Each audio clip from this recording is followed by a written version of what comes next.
Buhay niyo ako. No? Kapag gano'n ang isang taong demanding, kayabangan din ang natiligta sa Kanya. Kaya nga, ano nga ang ginagawa ng kayabangan sa isang tao? Iniisip na natin na tayo mas magaling kaysa sa iba. Iniisip natin na tayo ay mas may karapatan kaysa sa iba. Mas iniisip natin na tayo mas kinakailangan respetuhin ng iba. Na mas kilalanan tayo ng iba. Sabi ko nga sino, kahit mo sa simbahan, hindi nakakaligtas na. Diba? Sasabihin, ay ako nagpagawa niya.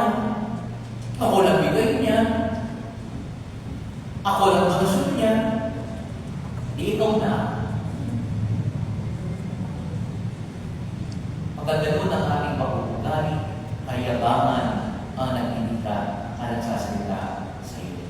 Ang mahirap pa nga ay yung mga mayayabang na nga, wala naman talaga pangyayabang. Puro hangin lang. No? Ina nakakayabang. Yabang ng yabang, wala naman pala yung pangyayabang. Diba? Kaya narinig mo mga minamahal ng kapatid, itong mga mayayabang na ito, galit na galit sila kapag sila ay tinatama. Ang mga mayayabang ayaw na sasabihin sila yung mali. Balik tayo sa simbahan, ganyan din po. No? Lalo pa kayo may mga bagong na pinamapati. At nakikita nila yung mga malipat, mga maling kalakaran. At sabi na, kung mali naman po ginagawa, ay, nakuna kami sa inyo dito eh. Tama ito. Diba? Kaya nga, kayabangan